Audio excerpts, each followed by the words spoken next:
Hey there and welcome back to Uncrated Crowd. This week we have a virtual drum kit.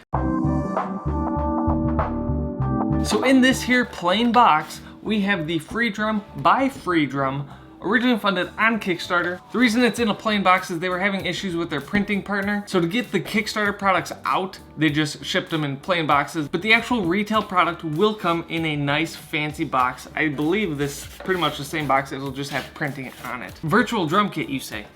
You betcha. So let's open it up. So, oh buddy, look at this. Pull this thing out. Swedish made. Nice. So there's two sensors, two drum kits, two drumsticks.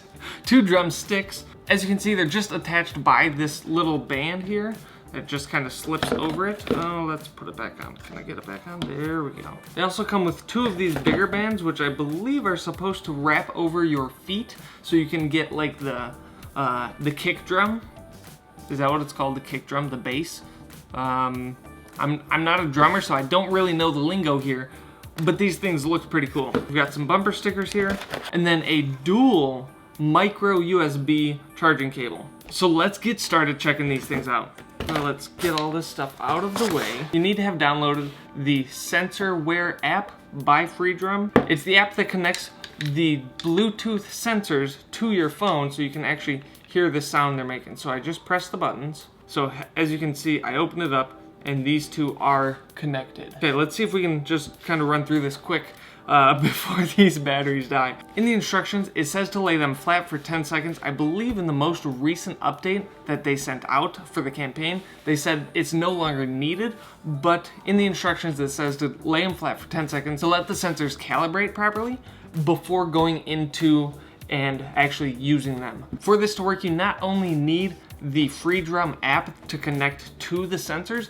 you also need Garageband or some other MIDI software that will allow you to use these. So I opened up Garageband. I'm just gonna go with acoustic drum. So as you can see, I'm just kind of, okay, how do I can't stop it. Like a real drum kit. The sensors have a virtual drum kit set up in front of you that they know which specific drum you're hitting depending on where you actually direct this to.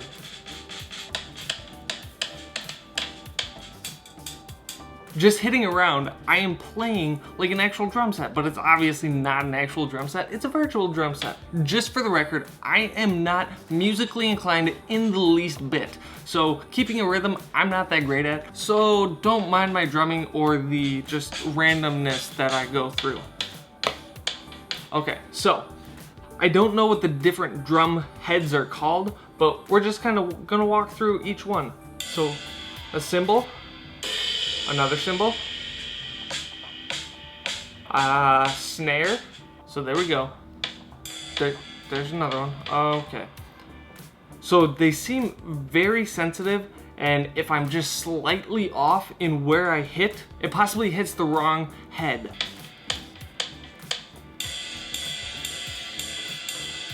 Okay, that is a wide range for that cymbal. So one thing that those of you drummers may realize or may notice is, okay, but how do I do the, what's that, the hi-hat? The one that opens and closes? I think, is it hi-hat? Is that what it's called? I think it's called the hi-hat. But the cymbals that open and close, you know, it's two cymbals, they open and close. Drummers, you're probably like, what is this idiot talking about?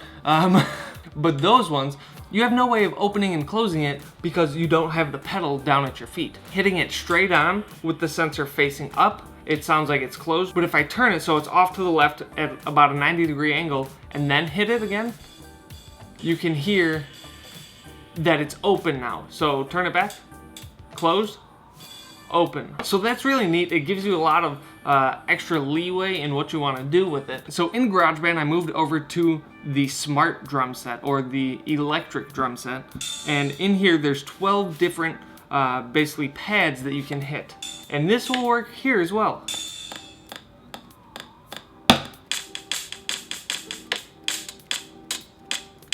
So this one's a bit harder to really grasp where the different things are to hit them. Ooh, we can do a Chinese drum kit.